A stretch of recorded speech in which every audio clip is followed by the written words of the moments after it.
রাসূলুল্লাহ সাল্লাল্লাহু আলাইহি ওয়াসাল্লাম সমবেত জনতাকে উদ্দেশ্য করে বলেছিলেন, ইয়া আইয়ুহান নাস, হে পৃথিবীর মানুষেরা, কুলু লা ইলাহা ইল্লাল্লাহ তুফলিহুন, তোমরা বলো, তোমরা বিশ্বাস করো, তোমরা স্বীকার করে নাও আল্লাহ ছাড়া অন্য কোনো ইলাহা নাই, বিধানদাতা নাই, হুকুমদাতা নাই। যদি তোমরা আল্লাহর স্বীকৃতি যথাযথভাবে দাও, একমাত্র আল্লাহর ইবাদত করো, লাত, উজ্জাত, মানাত, 300 দেবদেবী, 360 মূর্তি সবগুলোকে বর্জন করো, একমাত্র আল্লাহর ইবাদত করো, আমি রসুলের তরিকা অনুযায়ী যদি আমল করো, তুফলিহুন, তোমরা দুনিয়াতেও সফল হবে, পরকালেও তোমরা জান্নাত পাবে। সুবহানাল্লাহ।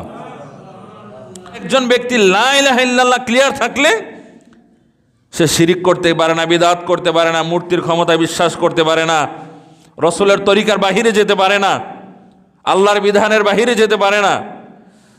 ওই মক্কার কাফের মুশরিকরা লা ইলাহা ইল্লাল্লাহর অর্থ বুঝেছিল, বুঝে শুনেই তারা বিরোধিতা করেছিল। তারা বুঝেছিল মুহাম্মদ সে যে লা ইলাহা ইল্লাল্লাহর দাওয়াত দিচ্ছে, এই লা ইলাহা ইল্লাল্লাহ মানলে দেবদেবীকে বর্জন করতে হবে, এই লা ইলাহা ইল্লাল্লাহকে মানলে 300 মূর্তি ভেঙে ফেলতে হবে, এই লা ইলাহা ইল্লাল্লাহ মানলে বাপ দাদার যে তথাকথিত আমল কুসংস্কার আছে সেগুলোকে ফেলে দিতে হবে, লা ইলাহা ইল্লাল্লাহ মানলে আল্লাহর বিধানই একমাত্র মানতে হবে, আমাদের মানব রচিত কোনো বিধান মানা যাবে না। এই জিনিসটা যখন তারা বুঝেছিল, তারা বুঝে শুনে বিরোধিতা করেছিল। রাসূলুল্লাহ সাল্লাল্লাহু আলাইহি ওয়াসাল্লামের বয়স যখন 40 বছর, তখন তিনি হেরা গুহায় আনুষ্ঠানিকভাবে আল্লাহ সুবহানাহু ওয়া তাআলার পক্ষ থেকে ওহী লাভ করেন। প্রথম যে ওহী ছিল সেটা হচ্ছে সূরা আলাকের প্রথম 5 আয়াত। কি আছে সেখানে? আল্লাহ সুবহানাহু ওয়া তাআলা বলছেন, ইকরা বিসমি রাব্বিকাল্লাযী খালাক, পড়ো তোমার প্রভুর নামে যিনি সৃষ্টি করেছেন। সব কিছু কে সৃষ্টি করেছেন? আল্লাহ। সেটা আল্লাহ সুবহানাহু ওয়া তাআলা প্রথমেই মানব জাতিকে স্মরণ করিয়ে দিয়েছেন। খলাকাল ইনসানা মিন আলাক, যিনি মানুষকে সৃষ্টি করেছেন আলাকের মাধ্যমে, জমাট বাঁধা রক্তের মাধ্যমে। ইকরা ওয়া রাব্বুকাল আকরাম, পড়ো আর জেনে রাখো তোমার রব সম্মানিত, মহিমান্বিত। আল্লাযী আল্লামা বিল কলম, যিনি কলমের সাহায্যে শিক্ষা দিয়েছেন। আল্লামাল ইনসানা মা লাম ইয়ালাম, আল্লাহ পাক রব্বুল আলামিন মানুষকে এমন কিছু শিক্ষা দিয়েছেন যা মানুষ জানতো না আগে। আল্লাহ সুবহানাহু ওয়া তাআলার পক্ষ থেকে রাসূলুল্লাহ সাল্লাল্লাহু আলাইহি ওয়াসাল্লাম সূরা আলাকের প্রথম 5 আয়াত ওহী লাভ করার পর এগুলো মানুষের কাছে পৌঁছে দিতে লাগলেন, তবে গোপনে গোপনে। কারণ আল্লাহ সুবহানাহু ওয়া তাআলাও বলেন নাই, হাবিব এগুলো প্রকাশ্যে আপনি দাওয়াত দেন। প্রথমেই যদি তিনি এই দাওয়াত মানুষকে প্রকাশ্যে দেন, দাওয়াত বিঘ্নিত হতে পারে, রাসূলুল্লাহ সাল্লাল্লাহু আলাইহি ওয়াসাল্লামের চলার পথটা সংকীর্ণ হতে পারে। এই আশঙ্কায় রাসূলুল্লাহ সাল্লাল্লাহু আলাইহি ওয়াসাল্লাম গোপনে দীর্ঘ 3 বছর দাওয়াত দেওয়ার পরে আল্লাহ সুবহানাহু ওয়া তাআলা আয়াত নাজিল করলেন, ওয়া আনযির আশীরাতাকাল আকরাবিন, হাবিব আপনি আপনার নিকটাত্মীয়দেরকে সতর্ক করুন, দিনের দাওয়াত দিন, প্রকাশ্যে ইসলামের বার্তা পৌঁছে দিন। এখন আর গোপনে দাওয়াত দেওয়ার দরকার নেই। আরেকটা আয়াতে আল্লাহ সুবহানাহু ওয়া তাআলা বলেছেন, ফাসদা বিমা তুমার ওয়া আরিদ আনিল মুশরিকিন, যেই বিধান আমি আপনার উপর নাজিল করে থাকি, যেই বিধান আমি দিয়েছি, সেটা মানুষের নিকট প্রকাশ্যে পৌঁছে দিন, প্রকাশ্যে মানুষদেরকে জানিয়ে দিন। ওয়া আরিদ আনিল মুশরিকিন, আর মুশরিকদেরকে আপনি পরোয়া করবেন না। কোন মুশরিক কি বলল না বলল, কে আপনার পাশে থাকলো কে থাকলো না, কোন আত্মীয় আপনাকে বলল যে তোমাকে তো ভালো বুঝেছিলাম, কে বলবে তুমি তো এখন খারাপ হয়ে গেছো, এগুলোর দিকে আপনি তাকাবেন না। আমি আপনার প্রতি যে বিধান নাজিল করে থাকি তা এখন থেকে প্রকাশ্যে আপনি মানুষকে জানিয়ে দেবেন। সুবহানাল্লাহ। রাসূলুল্লাহ সাল্লাল্লাহু আলাইহি ওয়াসাল্লাম প্রকাশ্যে মানুষকে তাওহীদের দাওয়াত দেওয়ার জন্য কোনো একদিন ভোরে ফজরের পরে সাফা মারওয়া পাহাড়ের উপর উঠে তিনি ঘোষণা দিলেন, ডাক দিলেন, ইয়া সবাহা।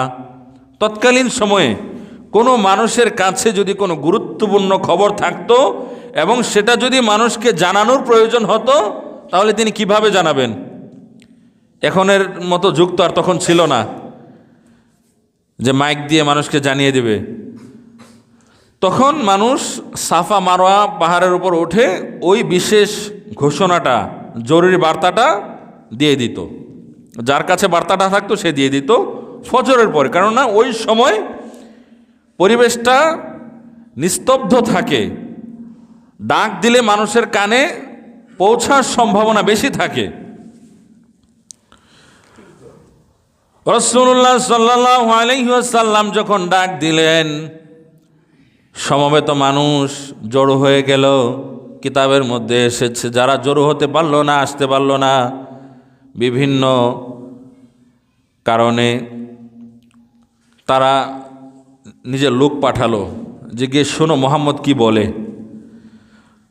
রাসূলুল্লাহ সাল্লাল্লাহু আলাইহি ওয়াসাল্লাম সমবেত জনতাকে উদ্দেশ্য করে বলেছিলেন যে আমি যদি বলি আমি যেই পাহাড়ের উপর দাঁড়িয়ে আছি, তোমরা আমার সামনে আছো, তোমরা দেখছো আমার পিছনে আরও পাহাড় আছে, আমি যদি বলি তোমাদের শত্রু শিবির, তোমাদের দুশমনেরা তোমাদেরকে মেরে ফেলার জন্য, ধ্বংস করার জন্য, তোমাদের সম্পদ লুট করার জন্য তারা উৎপেতে বসে আছে, মাহেন্দ্রক্ষণ খুঁজছে কখন তোমাদেরকে ধ্বংস করা যাবে, তোমাদের সম্পদ লুট করা যাবে, আমার এই কথাকে তোমরা বিশ্বাস করবে? সমবেত জনতা বলেছিল, মা জাররাদনাকা ইল্লা সাদিকান। কেন আপনার কথা বিশ্বাস করব না? আপনি তো আপনার জীবদ্দশায় একদিনের জন্য একটা মিথ্যা কথা বলেন নাই। আপনি যা বলবেন আমরা তাই নির্দ্বিধায় বিশ্বাস করব। সুবহানাল্লাহ। এতটুকু পর্যন্ত সুবহানাল্লাহ। কিন্তু এরপরে তো তাদের আচরণ ভালো ছিল না। রাসূলুল্লাহ সাল্লাল্লাহু আলাইহি ওয়াসাল্লাম তখন শক্তি সঞ্চয় করে মানুষদেরকে বলেছিলেন, ইয়া আইয়ুহান নাস, হে পৃথিবীর মানুষেরা। শুধু সামনে যারা ছিল তাদেরকে বলেন নাই, কেননা রাসূলুল্লাহ সাল্লাল্লাহু আলাইহি সাল্লাম তো শুধু মক্কার নবী নন, নির্দিষ্ট এলাকার নবী নন। ঘোষণাটা যদিও সমবেত যে জনতা ছিল তাদের সামনে দিয়েছিলেন, কিন্তু এর মাধ্যমে কিয়ামতের আগ পর্যন্ত যত মানুষ আসবে সবাইকেই তিনি জানিয়ে দিয়েছেন, ইয়া আইয়ুহান নাস, হে পৃথিবীর মানুষেরা, কুলু লা ইলাহা ইল্লাল্লাহ তুফলিহুন, তোমরা বলো, তোমরা বিশ্বাস করো, তোমরা স্বীকার করে নাও আল্লাহ ছাড়া অন্য কোনো ইলাহা নাই, বিধানদাতা নাই, হুকুমদাতা নাই। যদি তোমরা আল্লাহর স্বীকৃতি যথাযথভাবে দাও, একমাত্র আল্লাহর ইবাদত করো, লাত, উজ্জাত, মানাত, 300 দেবদেবী, 360 মূর্তি সবগুলোকে বর্জন করো, একমাত্র আল্লাহর ইবাদত করো, আমি রসুলের তরিকা অনুযায়ী যদি আমল করো, তুফলিহুন, তোমরা দুনিয়াতেও সফল হবে, পরকালেও তোমরা জান্নাত পাবে। সুবহানাল্লাহ। তখন তারা বলেছিল, তাব্বাল্লাকা সাইরাল ইয়াউম আলিহাযা জামাতানা। আবুল আহাবরা বলেছিল, এজন্য কি তুমি আমাদেরকে জড়ো করেছো, একত্রিত করেছো? এই কথা বলার জন্য কি আর কোনো কথা ছিল না?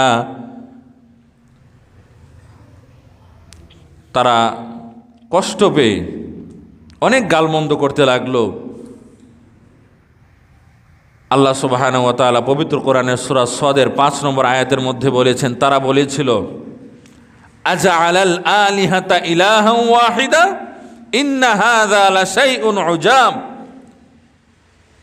যে মুহাম্মদ সাল্লাল্লাহু আলাইহি ওয়াসাল্লাম সে কি সমস্ত ইলাহকে বর্জন করে সব ইলাহকে অস্বীকার করে, মূর্তিগুলোর শক্তিমত্তাকে অস্বীকার করে, দেবদেবীকে অস্বীকার করে আমাদের সবাইকে এক ইলাহের দিকে কেন্দ্রীভূত করতে চায়, একজনের দিকেই কেবল দাওয়াত দিতে চায়।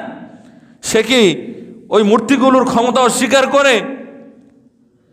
সে কি লাত উজ্জাত মানাতের ক্ষমতাকে অস্বীকার করে? সে তো দেখছি আজা আলাল আলিহাতা ইলাহা ওয়াহিদা, ওয়াহিদা মানে একজন, যে একজনের দিকে সে শুধু আমাদেরকে ডাকছে। ইন্না হাযা লাশাইউন উজাব, এটা তো একটা আশ্চর্যজনক কথা, এটা তো আমরা মানতে পারি না। বলি নাউজুবিল্লাহ। এই যে আবুল আহাবরা বলেছিল তাব্বাল্লাকা সাইরাল ইয়াউম, মুহাম্মদ তোমার গোটা জীবন ধ্বংস হোক। রাসূলুল্লাহ সাল্লাল্লাহু আলাইহি ওয়াসাল্লাম মন খারাপ করে ফেললেন।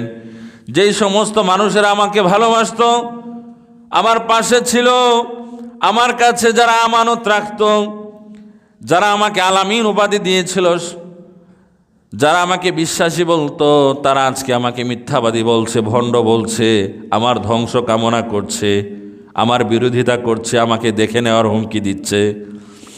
রাসূলুল্লাহ সাল্লাল্লাহু আলাইহি ওয়াসাল্লামকে সান্ত্বনা দিতে গিয়ে তখন আল্লাহ পাক রব্বুল আলামিন পবিত্র কোরআনের সূরা লাহাব নাজিল করলেন, তাব্বাত ইয়াদা আবি লাহাবিন ওয়া তাব। হাবিব, আপনি ধ্বংস হবেন না, আপনার কোনো ক্ষতি তারা করতে পারবে না, দ্বীন ইসলামকে তারা স্তব্ধ করে দিতে পারবে না, কোরআনের বাণী তারা নিভিয়ে দিতে পারবে না। ধ্বংস হবে আবু লাহাব এবং তার দুই হাত, যেই দুই হাত দিয়ে আপনাকে আঘাত করার চেষ্টা করেছিল, সেই দুই হাত ধ্বংস হবে। আবু লাহাব নিজেও ধ্বংস হবে, আপনার ধ্বংস হবে না। সুবহানাল্লাহ। তারা যে রাসূলুল্লাহ সাল্লাল্লাহু আলাইহি ওয়াসাল্লামের দাওয়াতকে বর্জন করলো, কেন বর্জন করেছিল? আমরা তো লা ইলাহা ইল্লাল্লাহ পড়ি, আবার বলি সমস্ত ক্ষমতার মালিক জনগণ, লা ইলাহা ইল্লাল্লাহ বলি, আবার ইসলামী শক্তিকে স্তব্ধ করে দেওয়ার চেষ্টা করি। লা ইলাহা ইল্লাল্লাহ বলি, আবার শিরিক বেদাতে নিজেকে লিপ্ত রাখি, বলি আমার লা ইলাহা ইল্লাল্লাহ ক্লিয়ার আছে। অথচ একজন ব্যক্তি লা ইলাহা ইল্লাল্লাহ ক্লিয়ার থাকলে সে শিরিক করতে পারে না, বিদআত করতে পারে না, মূর্তির ক্ষমতায় বিশ্বাস করতে পারে না, রসুলের তরিকার বাহিরে যেতে পারে না, আল্লাহর বিধানের বাহিরে যেতে পারে না। ওই মক্কার কাফের মুশরিকরা লা ইলাহা ইল্লাল্লাহর অর্থ বুঝেছিল, বুঝে শুনেই তারা বিরোধিতা করেছিল। তারা বুঝেছিল মুহাম্মদ সাল্লাল্লাহু আলাইহি সাল্লাম, মুহাম্মদ সে যে লা ইলাহা ইল্লাল্লাহর দাওয়াত দিচ্ছে, এই লা ইলাহা ইল্লাল্লাহ মানলে দেবদেবীকে বর্জন করতে হবে, এই লা ইলাহা ইল্লাল্লাহকে মানলে 300 মূর্তি ভেঙে ফেলতে হবে, এই লা ইলাহা ইল্লাল্লাহ মানলে বাপ দাদার যে তথাকথিত আমল কুসংস্কার আছে সেগুলোকে ফেলে দিতে হবে, লা ইলাহা ইল্লাল্লাহ মানলে আল্লাহর বিধানই একমাত্র মানতে হবে, আমাদের মানব রচিত কোনো বিধান মানা যাবে না। এই জিনিসটা যখন তারা বুঝেছিল, তারা বুঝে শুনে বিরোধিতা করেছিল।